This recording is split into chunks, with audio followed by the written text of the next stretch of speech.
Currency, क्या आपने भी इससे पहले कभी क्रिप्टो करेंसी में ट्रेड करा है और आपको ये जानना है कि क्रिप्टो करेंसी की क्या टैक्सेबिलिटी है, तो ये वीडियो सिर्फ आपके लिए है।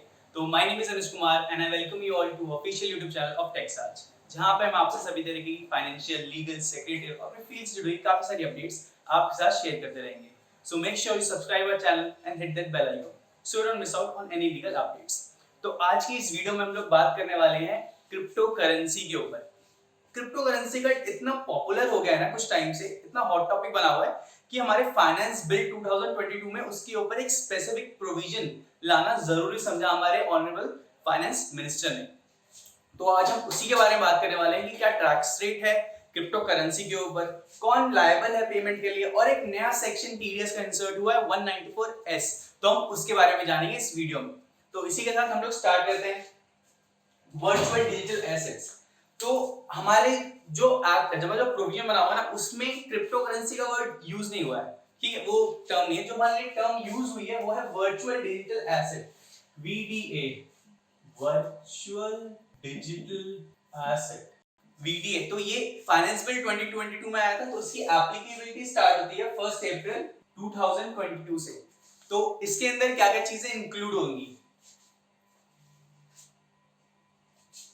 इसके अंदर अब कोई भी प्रोविजन जब बनता है और कोई बनाते हैं तो उसमें एक प्रोविजन आता है, हम कुछ बताते हैं बेसिक्स जनरल टर्म्स कि ये चीज इंक्लूड होगी, और ये चीज डिफाइन करते हैं कि नॉट बीइंग, मतलब कि ये चीजें इंक्लूड नहीं होगी एक्स वाई जेड, और इसके अलावा सारी चीजें इंक्लूड होगी। तो यहाँ पर भी कुछ ऐसे ही करा गया है, इन्होंने ये बताया कि वीडीए में क्या चीज नहीं इंक्लूड होगी, नॉट बीइंग इंडियन और फॉरेन करेंसी।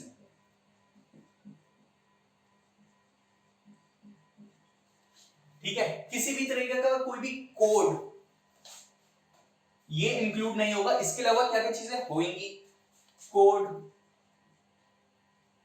किसी भी तरीके का वर्चुअल डिजिटल एसेट, किसी भी तरीके का जो कि ऑब्टेन करा गया है क्रिप्टोग्राफिक मींस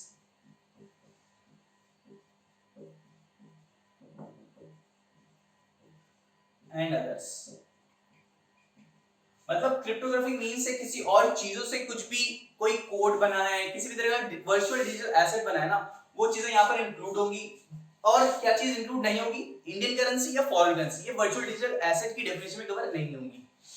ठीक है, तो इसके बाद हम लोग हमने देखा कब से एप्लीकेबल है, फाइनेंस बिल 2022 में आया था, तो ऑफ कोर्स। तो अब जब हम वर्चुअल डिजिटल एसेट्स के ऊपर हमने बेचा और हम उसके ऊपर अपनी इनकम टैक्स स्टेटमेंट डालेंगे ना, तो बारे में बताएंगे, तो हम ये देखेंगे कि क्या डिडक्शंस हैं क्या नहीं है। तो वर्चुअल डिजिटल एसेट के ऊपर ना no deduction in calculating cost of acquisition.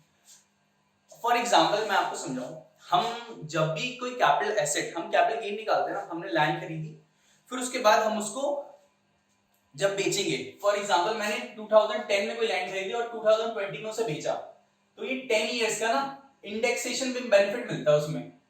ठीक है, जब हम कैपिटल गेन कैलकुलेट करते हैं तो इंडेक्सेशन बेनिफिट मिलता है। बट यहाँ पर क्या है कि वर्चुअल डिजिटल एसेट के अंदर जिस प्राइस पे हमने खरीदा है ना, कॉस्ट ऑफ एक्विजिशन जो है हमारी वही रहेगी।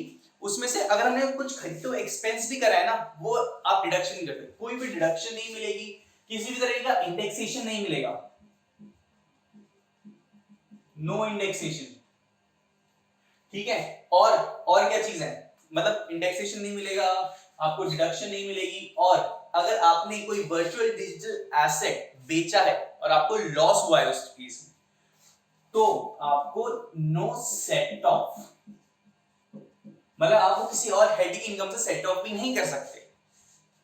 ठीक है, चलो अब कुछ लोग सोचते हैं सेट ऑफ नहीं कर पा रहे, चलो ठीक है, नेक्स्ट ईयर हमारा अगर प्रॉफिट होगा क्रिप्टो करेंसी तो हम उसे कैरी फॉरवर्ड कर लेंगे।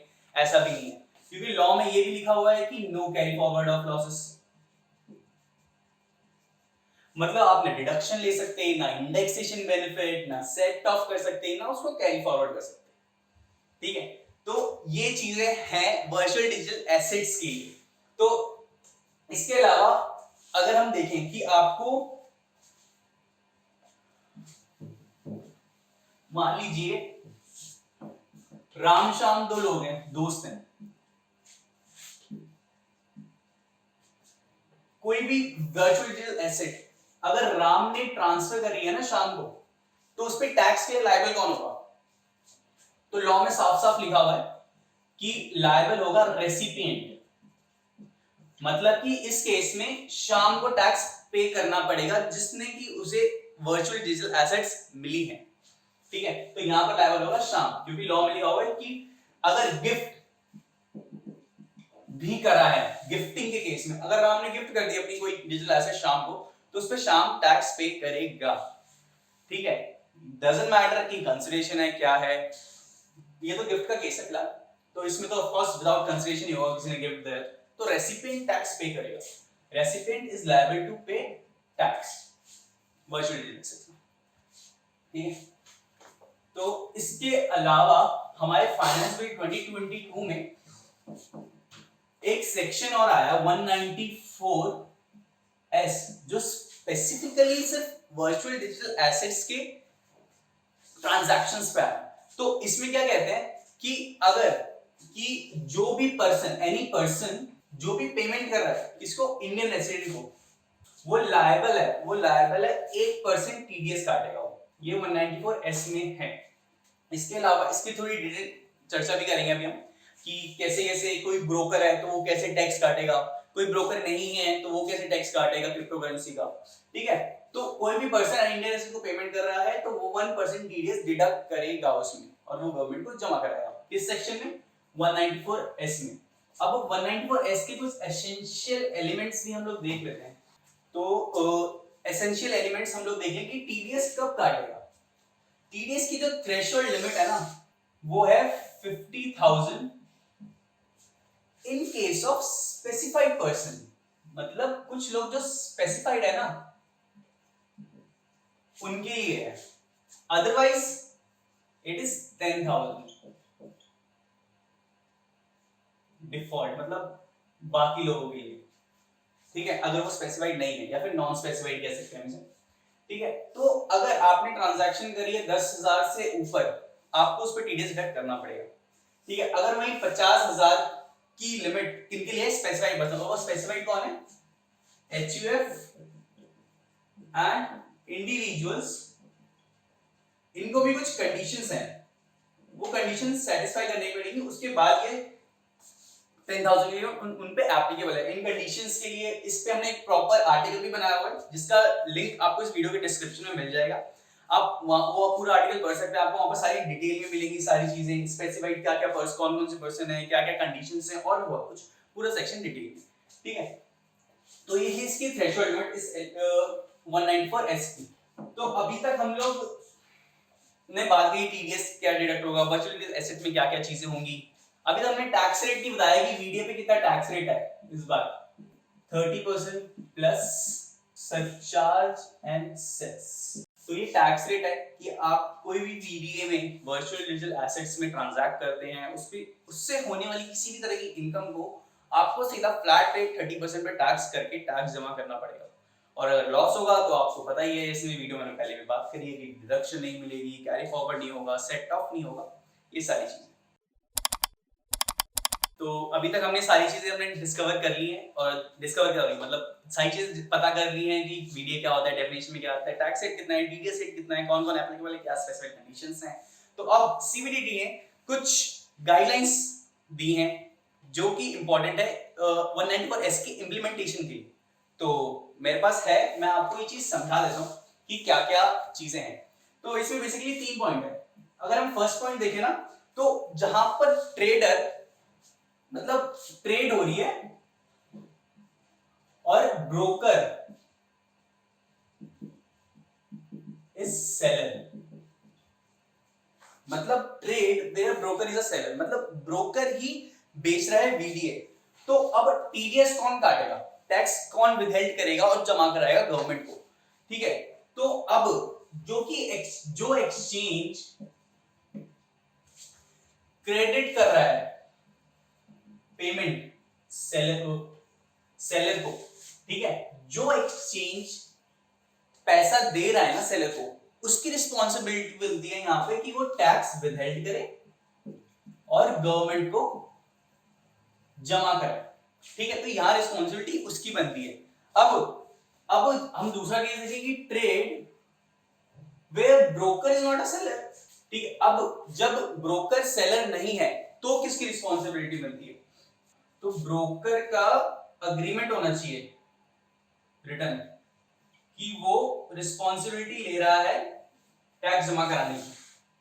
ठीक है, जहां पर ब्रोकर सेलर नहीं है ना, तो वहां ब्रोकर को एक रिटर्न अग्रीमेंट करना पड़ेगा कि वो रिस्पॉन्सिबिलिटी ले रहा है कि जो भी ट्रांजैक्शन होती है ना जिसपे टीडीएस डिडक्ट होना लायबल है, तो मैं वो रखूंगा, मैं विथहेल्ड करूंगा और मैं जमा कराऊंगा। अब वो ट्रेड्स जहां पर वीडीए मतलब virtual digital assets exchange own करता है। ठीक है, इसमें तो हमने ट्रेड करा ओन बाय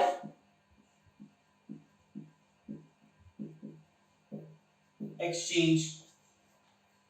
तो यहां पर प्राइमरी रिस्पॉन्सिबिलिटी जो आती है ना वो आती है बायर की, जो बाय कर रहा है कि उसे टीडीएस जमा करना पड़ेगा, उसे विथहेल्ड करना पड़ेगा और जमा कराना पड़ेगा। ठीक है, तो ये चीजें थी, ये कुछ गाइडलाइंस है सीबीडीटी ने जो इशू करी थी, तो वो आपको मैंने बताई। ये थर्ड पॉइंट था।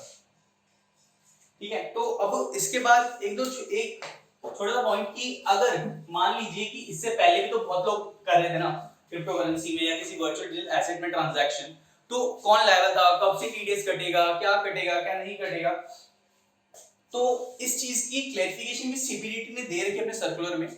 तो अब फाइनेंस बिल 2022 में तो इन सब की चीजें जो ट्रांजैक्शन हुई है फाइनेंशियल ईयर 22-23 यानी कि 1 अप्रैल 2022 यहां से हम लोग स्टार्ट करेंगे टीडीएस डिडक्ट करना। मतलब ये सारी चीजें एप्लीकेबल होगी 1 अप्रैल 2022 से। वहां से आपने जो भी ट्रांजैक्शन करी उसमें टीडीएस कटेगा, 30% टैक्स लगेगा और वो सारी चीजें जो भी हमने इस वीडियो में डिस्कस करी। इस वीडियो की डिस्क्रिप्शन में आपको एक आर्टिकल का लिंक भी मिल जाएगा जिसमें आप पूरी डिटेल में ये सेक्शन वीडियो के बारे में सारी डिटेल में आप उसमें से पढ़ सकते हैं। आई होप आप लोगों को वीडियो पसंद आई होगी और आप लोगों ने इसमें से वर्चुअल डिजिटल एसेट के बारे में सीखा होगा। Thank you so much. इस वीडियो को लाइक कीजिए, सब्सक्राइब कीजिए और शेयर कीजिए।